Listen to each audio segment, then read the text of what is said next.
오늘은 예수님을 만난 사람 두 번째 시간, 요셉 의로운 사람이라는 제목으로 함께 하나님의 말씀을 나누고자 합니다. 하용조 목사님이라는 분이 있었습니다. 몇 년 전에 돌아가셨는데요. 한국에서 온누리 교회를 개척하신 후 한국 교회에 지대한 영향을 끼치셨던 그런 목사님이십니다. 이 하 목사님은 온누리 교회를 시작하시기 전에 한국의 연예인들의 복음화를 위해서 연예인 교회를 개척해서 섬기기도 하셨었습니다. 당시 그 교회에서는 한국의 유명한 코미디언이었던 구봉서 씨가 장로로 섬기기도 하셨습니다. 하용조 목사님은 주일 오후에 연예인들과 함께 성경 공부를 하곤 했었는데요. 그날의 성경 공부 주제가 동정녀 마리아의 잉태에 관한 내용이었습니다. 하 목사님은 예수님께서 처녀였던 마리아에게 성령으로 잉태되어 태어난 것의 의미가 무엇인지, 그것이 얼마나 중요한 사건인지에 대해서 아주 열심히 설명을 해 주었습니다. 그런데 한참 설명이 진행되고 있던 때에 뒤에서 한 젊은 연예인이 손을 번쩍 들더니 이렇게 말하는 겁니다. 목사님, 농담하지 마세요. 어떻게 처녀가 아이를 낳습니까? 그런 말도 안 되는 이야기 이제 그만하시고 예수님이 좋은 일 많이 하셨는데 다른 말씀 좀 전해주세요.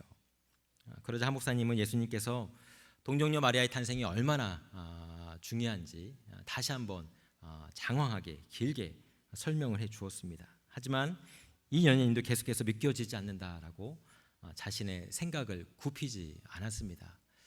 당연히 성경 공부 분위기가 굉장히 어수선해지고 어떻게 이 분위기를 수습할지 모르는 상황이 되어 버렸습니다. 그때 구봉서 장로님이 상기된 얼굴로 벌떡 일어나더니 젊은 후배 연예인을 향해서 이렇게 소리쳤다고 하지요. 야 임마, 마리아 신랑 요셉도 믿었는데 네가 뭔데 안 믿어? 라고 말입니다.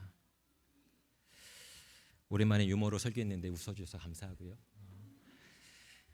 지난주 우리는 천사가 마리아에게 수태고자 하는 장면을 살펴보았습니다. 마리아는 예수님의 육신의 어머니가 되는 은혜를 입었죠. 하지만 이 은혜를 누리기 위해서는 마리아가 치루어야 될 대가가 있었습니다. 오늘날에는 젊은이들이 결혼식도 치르기 전에 속도 위반을 해서 임신을 한 채로 결혼식을 치르는 경우가 있죠. 이런 일들이 워낙 자주 일어나다 보니 혼전 임신으로 태어나는 아기를 혼수품이다라고 표현을 하기까지 합니다. 하지만 예수님 시대의 사람들은 아직 결혼식을 올리지 않은 처녀가 임신을 했다면 그것은 아주 굉장히 수치스러운 일로 여겨졌습니다. 더군다나 마리아의 임신은 그녀의 약혼자 요셉과 아무런 관련이 없는 것으로 보여졌는데요. 그렇다면 이것은 사람들이 보기에 명백한 간음 행위였습니다. 따라서 처녀인 마리아가 예수님의 어머니가 되는 은혜를 입는다는 것은 자칫 율법에 의해서 죽임을 당할지도 모른다는 것을 의미하는 일이었습니다. 하지만 마리아는 하나님이 주시는 이 은혜를 기꺼이 받아들이고 그에 합당한 대가를 치르기로 결단하였습니다. 얼마 후 성령이 그녀에게 임했고 마리아는 임신하게 되었습니다. 마리아는 당연히 이 이야기를 자신의 약혼한 사이인 결혼을 앞두고 있는 요셉에게 알렸겠죠. 여러분, 그렇다면 이 마리아의 임신 소식을 들은 요셉은 이 소식을 듣고서 어떻게 반응했을까요? 여러분 한번 상상을 해보십시오. 내가 사랑하는 여자친구가 있다면, 아내가 있다면 갑자기 어느 날 그녀가 나에게 임신을 했다고 이야기를 전해옵니다. 고백을 합니다. 나와 아무런 관계도 없었는데도 말입니다. 그런 소식을 접했다라고 한다면 아무리 성인 군자라 할지라도 이 말에 흥분하지 않은 사람은 없을 것입니다. 도대체 어떤 놈이랑 놀아났느냐고 하면서 노발대발하는 것은 당연한 모습이겠지요. 요셉도 마찬가지였을 것입니다. 마리아의 이 이야기를 듣고서 아마 뜬 눈으로 몇 날 며칠 밤을 지새웠을 것입니다. 도대체 이 사건을 어떻게 처리해야 할지, 도대체 이 여자에게 어떻게 복수를 해야 될지 이를 부득부득 갈았을지도 모릅니다. 고민에 고민을 거듭하던 요셉은 결국 이런 결론에 도달하게 되지요. 19절의 말씀입니다. 같이 한번 읽어봅니다. 그의 남편 요셉은 의로운 사람이라 그를 드러내지 아니하고 가만히 끊고자 하여. 성경은 요셉을 의로운 사람이라고 표현을 하고 있습니다. 의롭다라는 단어는 헬라어로는 디카이오스, 그리고 히브리어로는 차디크라고 표현을 할 수 있습니다. 헬라어 디카이오스는 정의롭다, 정직하다, 하나님과 사람의 법을 잘 지킨다, 이런 의미를 담고 있습니다. 히브리어 차디크도 비슷한 뜻을 가지고 있는데요. 특별히 차디크는 성실하게 율법을 연구하고 그것을 실천하는 사람이라는 의미를 품고 있습니다.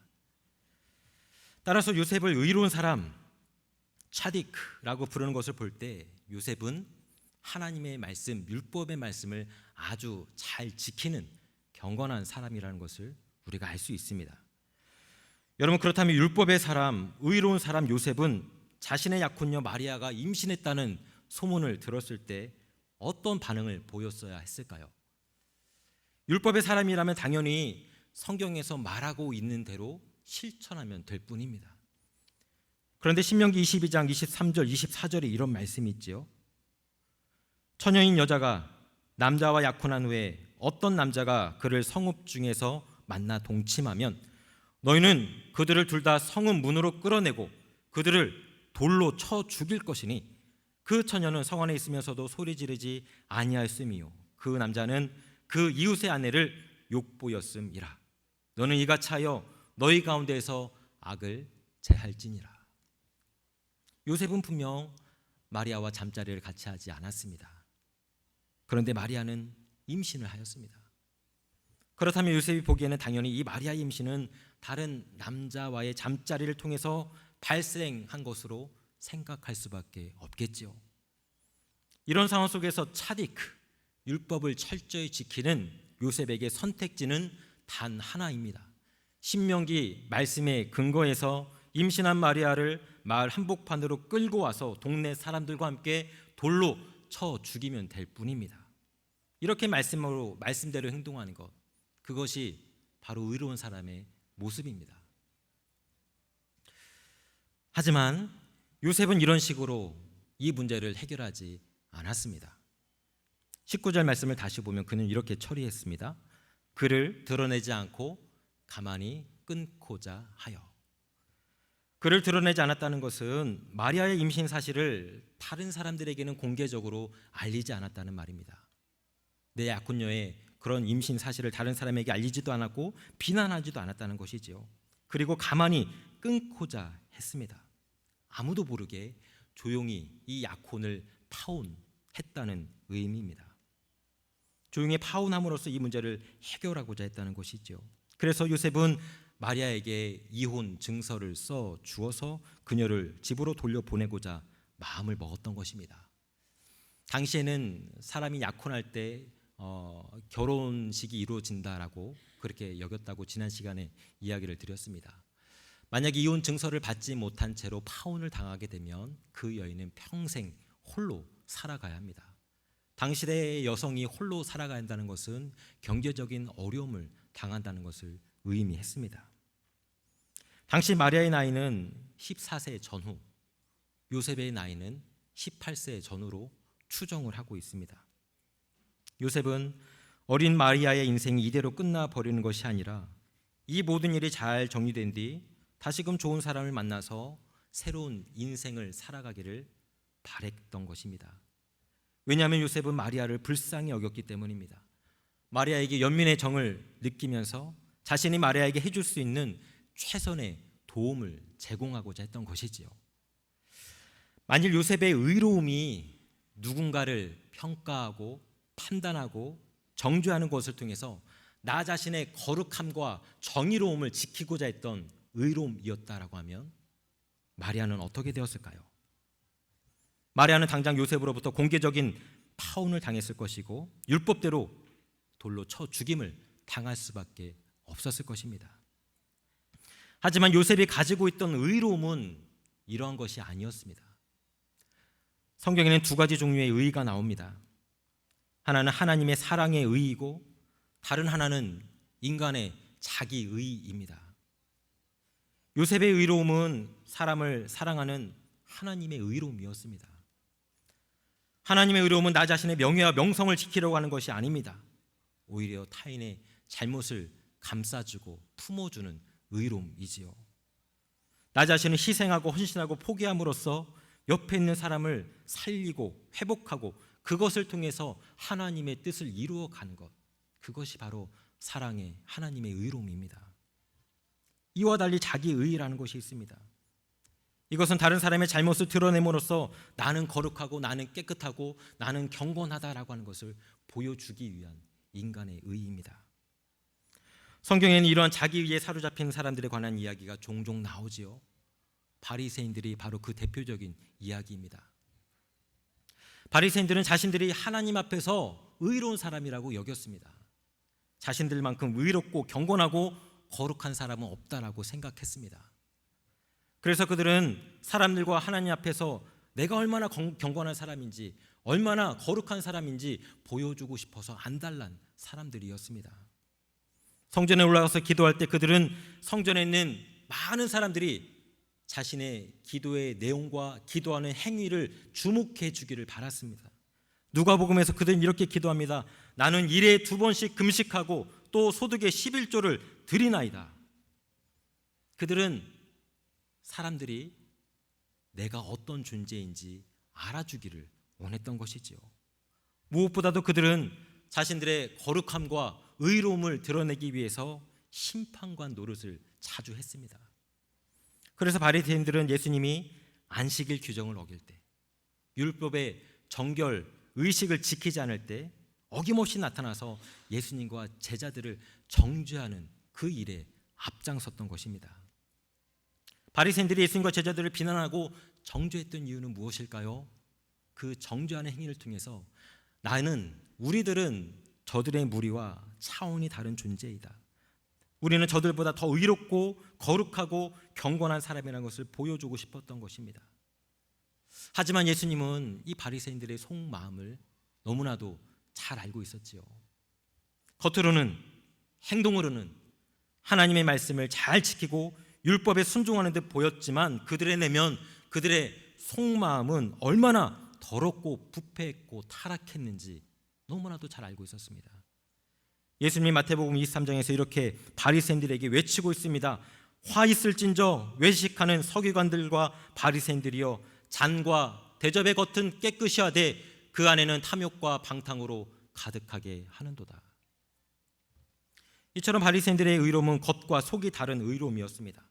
겉으로는 거룩해 보이고 경건해 보였지만 그 내면은 온갖 악한 것이 가득 차 있는 거짓된 인간의 자기 의로움이었던 것입니다. 사랑하는 여러분, 여러분은 어떤 종류의 의로움을 가지고 있습니까?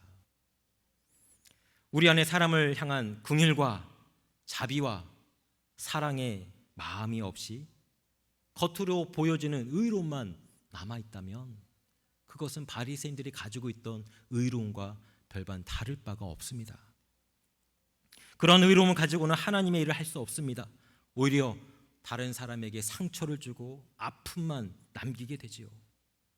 만약 우리에게 이러한 사랑과 긍휼의 마음이 없이 종교적인 행위만 남아있다면 그 사람은 예수님으로부터 화 있을진저 외식하는 자들아 라는 평가를 받을 수밖에 없는 것입니다. 그렇게 우리는 늘 다른 사람을 평가하고 판단하는 일에 조심할 수 있어야 합니다. 다른 사람 눈에 들어있는 티를 먼저 바라보기 전에 내 안에 들어있는 들보가 무엇인지 그것을 발견할 수 있어야만 합니다. 하나님의 의로움을 가지고 있던 요셉은 조용히 마리아와의 관계를 청산함으로써 이 문제를 해결하고자 했습니다. 그런데 그때 천사가 요셉의 꿈에 나타나게 되지요. 20절부터 22절까지의 말씀 우리 다 같이 한번 읽어보겠습니다. 이 일을 생각할 때 주의 사자가 현몽하여 이르되 다윗의 자손 요셉아, 내 아내 마리아 데려오기를 무서워하지 말라. 그에게 잉태된 자는 성령으로 된 것이라. 다음 장. 아들을 낳으리니 이름을 예수라 하라. 이는 그가 자기 백성을 그들의 죄에서 구원할 자이심이라 하니라. 이 모든 일이 된 것은 주께서 선지자로 하신 말씀을 이루려 하심이니. 요셉은 의로운 사람 차디크였습니다. 차디크는 말씀을 열심히 연구하고 실천하는 사람이라고 했습니다. 만일 요셉이 차디크, 말씀의 사람이 아니었더라면 그는 이 꿈을 아무 의미 없는 꿈, 개꿈 정도로 치부했을 것입니다.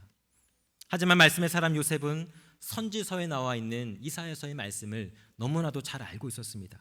이사야서 7장에 이런 하나님의 말씀이 있습니다. 그러므로 주께서 친히 징조를 너에게 주실 것이라. 보라, 처녀가 잉태하여 아들을 낳을 것이니 그의 이름을 임마누엘이라 하리라. 말씀의 사람 요셉은 하나님께서 자신의 가정을 통해서 메시아를 이 땅에 보내주실 것이며 그 메시아가 장차 하나님 나라의 위대한 사명을 감당하게 될 것임을 비로소 온전히 깨닫게 되었습니다. 꿈을 통해서 하나님의 메시지를 받은 요셉은 이제는 기꺼이 마리아를 자신의 아내로 맞아들이기로 결단을 하였습니다. 하나님의 말씀에 순종한 것이지요. 비록 약혼녀 마리아의 몸에 있는 아이는 내 씨가 아니지만 하나님께서 자신의 가정에 보내주신 하나님의 선물이라 여기면서 육신의 아버지로서의 사명을 감당하기로 결단한 것입니다.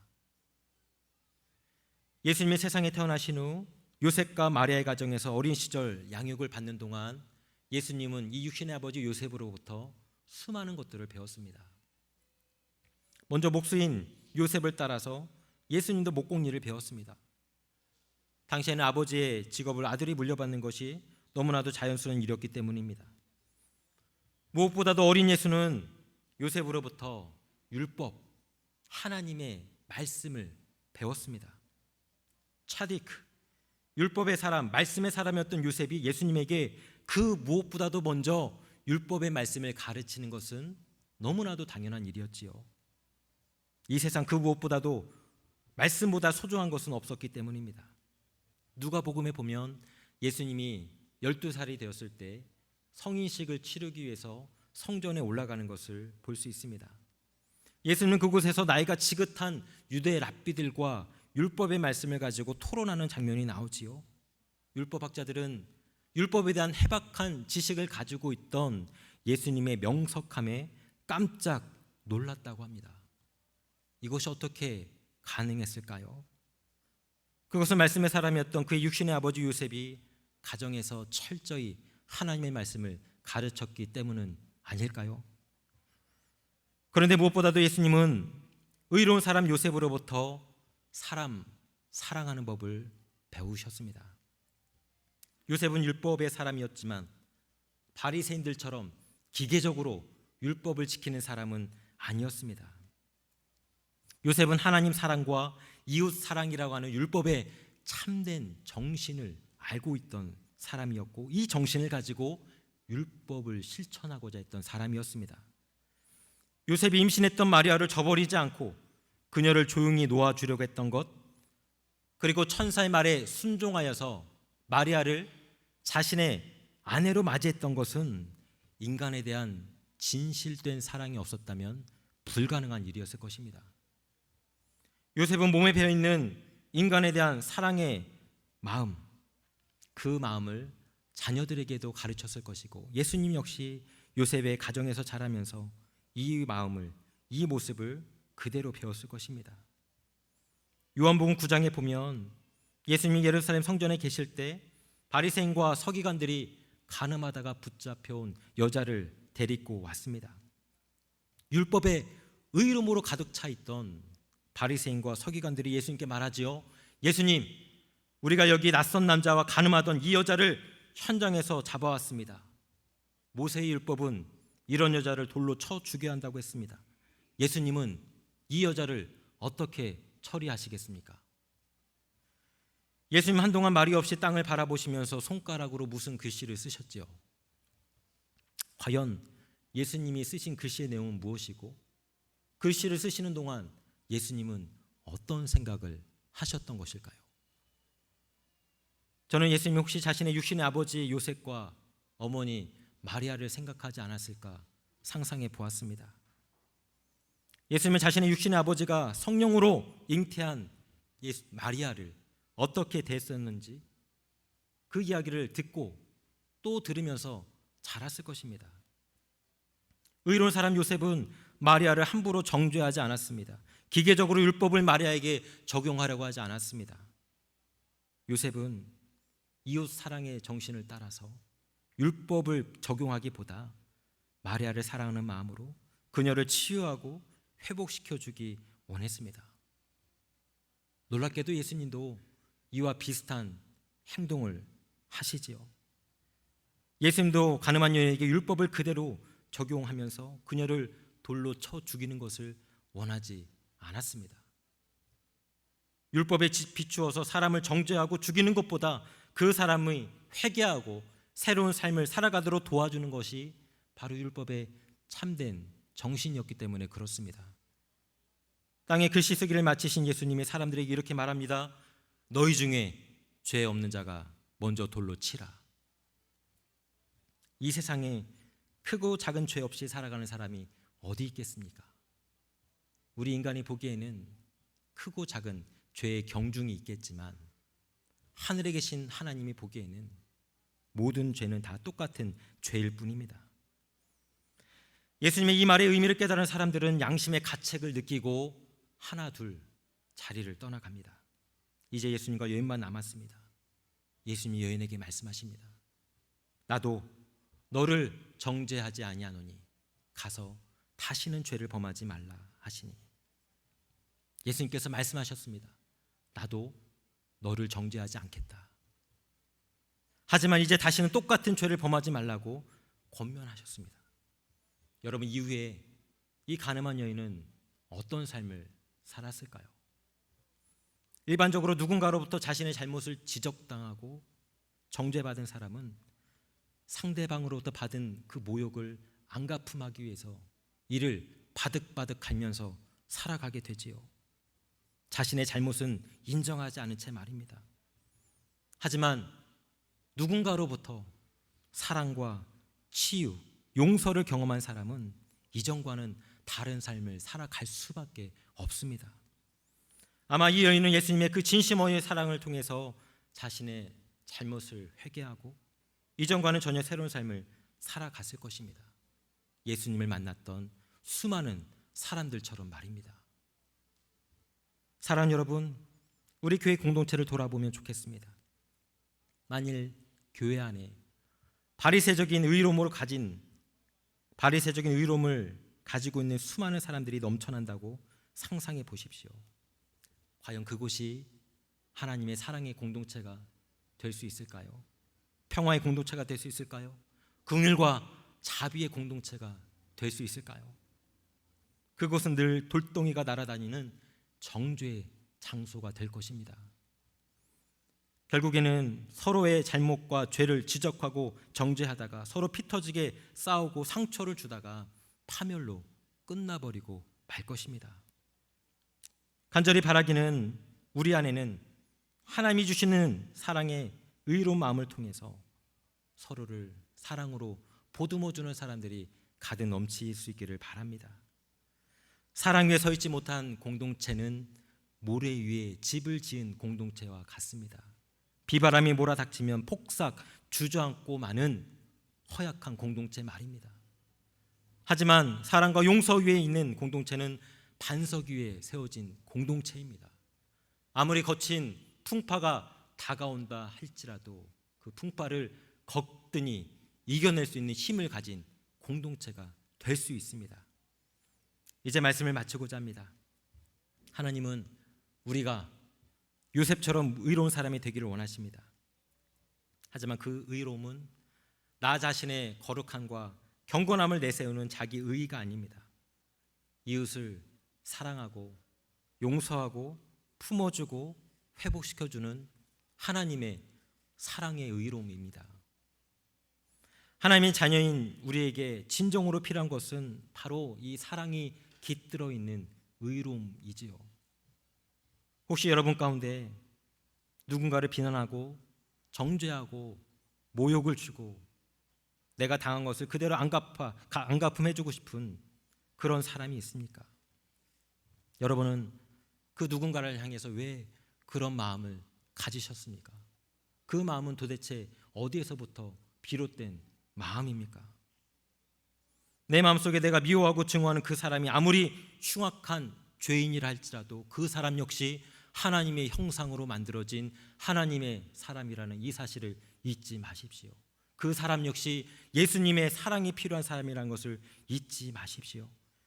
우리는 서로를 불쌍히 여길 수 있어야 합니다. 신경림 시인의 식구 가운데 이런 식구가 있습니다. 못난 놈들은 서로 얼굴만 봐도 흥겹다. 못난 놈들은 서로 얼굴만 봐도 흥겹다. 옆 사람 한번 얼굴 좀 바라봐 주십시오. 혹시 너무나 잘나서 꼴 보기 싫습니까? 잘난 사람만이 가득한 교회는 정남이가 떨어지지요. 하지만 못난 사람이 가득한 교회는 은혜가 넘쳐납니다. 상대방의 못남이 보인다는 것은 내 안에 그 못남이 있기 때문에 그렇습니다. 내가 부족하기에 너도 부족하다는 것을 너무나 잘 알 수 있습니다. 나 자신을 못난 놈이라고 여길 때 상대방 역시 하나님의 은혜가 필요한 그런 사람이라는 것을 알게 되고요. 서로를 보듬어주고 품어주고 연약함과 부족함을 감싸 안아주게 되는 것이지요. 그 공동체는 웃음이 만발할 수밖에 없습니다. 기쁨이 넘쳐날 수밖에 없습니다. 그러한 공동체가 하나님의 쓰임을 받게 되는 것입니다. 사랑하는 여러분, 이렇게 하나님의 의로움을 가지고 살아갈 수 있기를 바랍니다. 하나님의 그 사랑의 의로움을 가지고 요새처럼 다른 누군가를 살림으로써 하나님이 주신 사랑의 사명을 온전히 감당하는 저와 여러분 될 수 있기를 간절히 축원합니다. 함께 기도하겠습니다. 우리 주신 말씀 기억하면서 다짐의 기도 드리시겠습니다.